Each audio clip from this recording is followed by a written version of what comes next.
E aqui outra frase de Padre Pio de Pietrelcina que nos mandaram.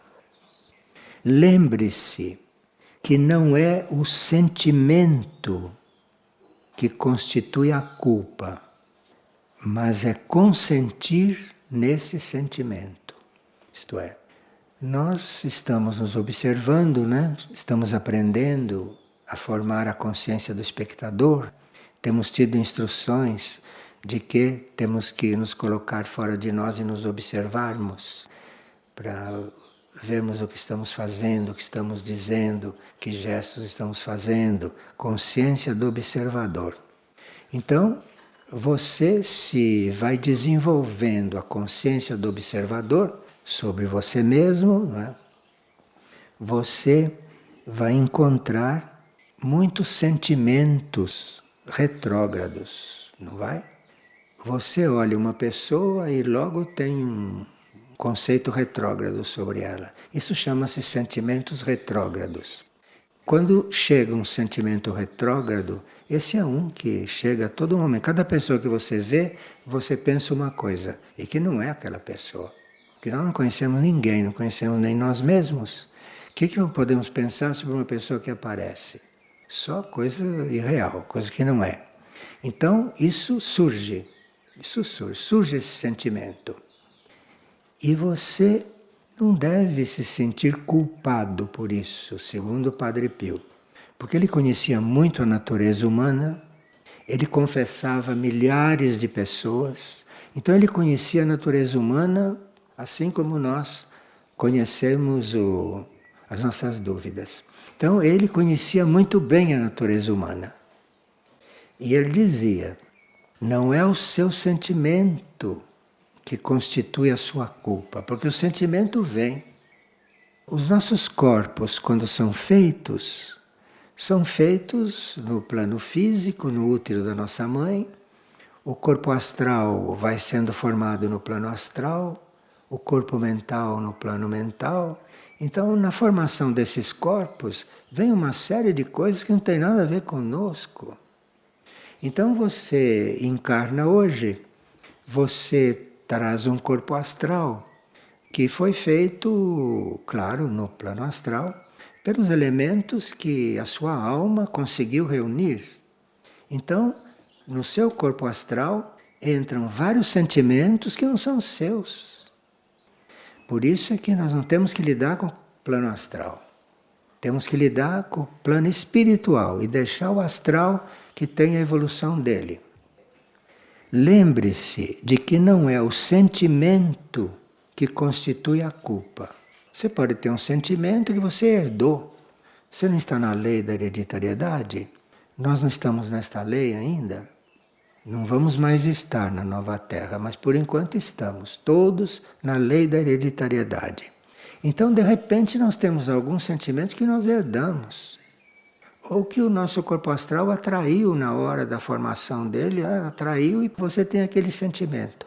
Então, o sentimento não é o que constitui a culpa, mas é consentir nesse sentimento, isso sim. Então que surge um sentimento, você olha uma pessoa e pensa alguma coisa. Aquilo é inevitável num certo nível de consciência, aquilo é inevitável. Então, aconteceu isto. Não consinta embarcar nesse sentimento. Então, se você muito automaticamente pensa alguma coisa quando vê quem entrou ali, isso você não pode evitar. Nesse grau evolutivo nosso não pode evitar. Então aquilo aconteceu. Não consinta que aquilo perdure. Cancele aquilo imediatamente. Percebe o que Padre Pio está dizendo? Ele não podia fazer esse discurso todo, porque confessando centenas de pessoas por dia não tinha tempo para isso. Mas então, nessas frases, tem muitas coisas nas entrelinhas. Então, lembre-se de que não é o sentimento que constitui a culpa, mas é consentir nesse sentimento. Então, eu posso olhar para vocês e pensar alguma coisa automaticamente agora, porque não consigo ainda não fazer isto. Não consigo não deixar isto entrar. Então, eu posso pensar, mas eu cancelo aquilo na hora. Isto é muito real para nós. Dizer que nós olhamos e só vemos aqui espíritos, mônadas, é uma fantasia. Porque sabemos que não é assim. Temos que chegar a isso. Mas eu tenho que cancelar tudo aquilo que não for ver o outro como mônada. Até que a gente aprenda finalmente, apareceu alguém, ou aparecer quem quer que seja, ver como mônada. Então nós vemos todo mundo igual. Percebe? Quem somos nós para fazer diferença entre as pessoas? Não conhecemos os planos de consciência? Como podemos fazer diferença? Você vê todo mundo como a mônada. Pronto, isso é uma forma de simplificar. Simplificar as coisas. E trabalhar nesse ponto. Trabalhar. A mente humana apresenta muitas dificuldades. Diz não, você vai ver todo mundo como espírito, como mônada, você deixa de se comunicar com eles. Isso é um dos enganos da mente. Ou é um dos truques da mente para ela continuar te instruindo. Porque a mente gosta de nos dirigir. E se você olha o outro como espírito, como mônada, a mente protesta violentamente. Você não tem que ver o outro como mônada. Você tem que ver o outro como a sua mente vê. Assim que ela quer. Então é preciso uma educação da mente. Educação da mente.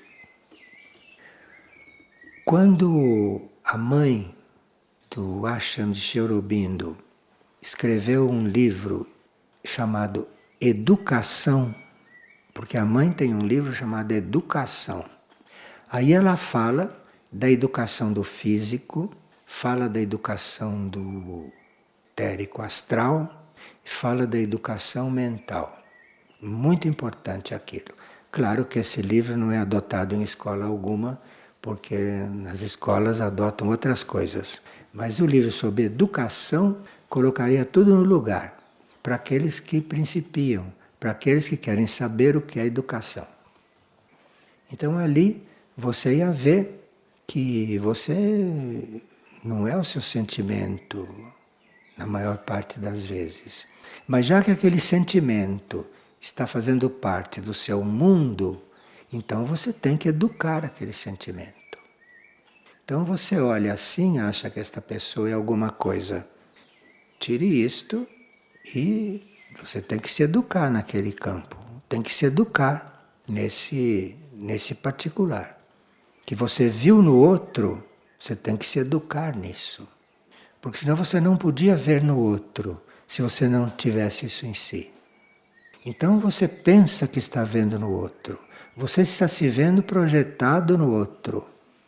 Porque o espírito do outro você não conhece. Você não conhece nem o raio do outro. Não conhece o raio da mônada, não conhece o raio da alma, não conhece o raio da mente, não conhece o raio da personalidade. Houve tratados a respeito disso, mas ninguém prestou atenção. Então aqui nós estamos nesse ponto. Não consentir no sentimento, mas não ter culpa porque o sentimento surgiu. Porque na vida hereditária isto é um problema muito mais complexo. Mas não alimente aquele sentimento. Surgiu? Não alimente. Não dê prosseguimento. E você não cometeu erro nenhum porque surgiu esse sentimento. Você não cometeu erro nenhum. Aconteceu. Então é só não alimentá-lo, é só não confirmá-lo, seja qual for. E se você olha uma pessoa e diz, oh, que santo, não alimente isto, você não sabe se ele é santo? Não sabe se ele é santo. Chamam certas coisas de santos que não eram nada santos. E tem título de santo. E eles mesmos sabiam que não eram santos. Eles mesmos sabiam. De forma que a gente precisa estar atento. Estar atento e fazer o possível para não viver tão superficialmente. O mundo seria outro. E aqui diz ainda Padre Pio, no pensamento que nos mandaram dele. A estrada da perfeição é longa, tão longa quanto a vida de cada um. Frase meio oculta, né? Porque a vida de cada um não é só encarnação. Padre Pio não poderia falar de outro jeito. Mas aqui, a estrada da perfeição é longa, tão longa quanto a vida de cada um. Ele podia estar pensando na vida da alma, né? Pensando na vida do espírito, que a vida da alma é muito longa, a vida do espírito é eterna. Então, isto é tão longa quanto a vida de cada um. O trabalho de nós nos aperfeiçoarmos, o trabalho de nós nos purificarmos, o trabalho de nós nos auto-observarmos, isso é longo, é longo. É tão longo quanto a vida, isto. Precisa que a gente tenha uma grande expansão de consciência durante a vida para não ter mais esses assuntos que tratar. Mas normalmente nós levamos essas coisas para o resto da vida. O trabalho, a estrada da perfeição é longa, tão longa quanto a vida de cada um. Nunca a gente vai esperar que resolveu alguma coisa. Porque aquilo vai estar presente de alguma maneira enquanto houver vida. É que a busca da perfeição no nível humano é de um jeito. A busca da perfeição em nível da alma é outro processo. A busca da perfeição do espírito, a mônada buscando perfeição, é outro processo. O nosso ego, a nossa pessoa aqui embaixo buscando perfeição, tem que começar a aprender a cortar as unhas, cortar o cabelo, não tingir cabelo. Quer dizer, precisa uma porção de coisas dessa. A busca da perfeição aqui para nós. Então a busca da perfeição aqui no físico é um processo que nós temos que assumir. Temos que assumir não falar alto. Temos que assumir não desequilibrar o ambiente falando coisas que não deve. Isso é a busca da perfeição aqui. A busca da perfeição na alma é outra coisa. A busca da perfeição no espírito, na nossa mônada, é outra coisa. De forma que isto é longo quanto a vida de cada um. Então, se a nossa mônada é imortal, e se a nossa mônada vive no tempo real, a busca da perfeição é sempre. Claro que a nossa mônada deve estar buscando a nossa alma, está buscando que a nossa alma nos instrua, não é? Mas isto vai sempre acontecer enquanto nós estamos nessa estrutura. Então, jamais pensar que estamos perfeitos em alguma coisa. Porque o que ele disse foi o seguinte, ele que era sábio. A estrada da perfeição é longa, tão longa quanto a vida de cada um.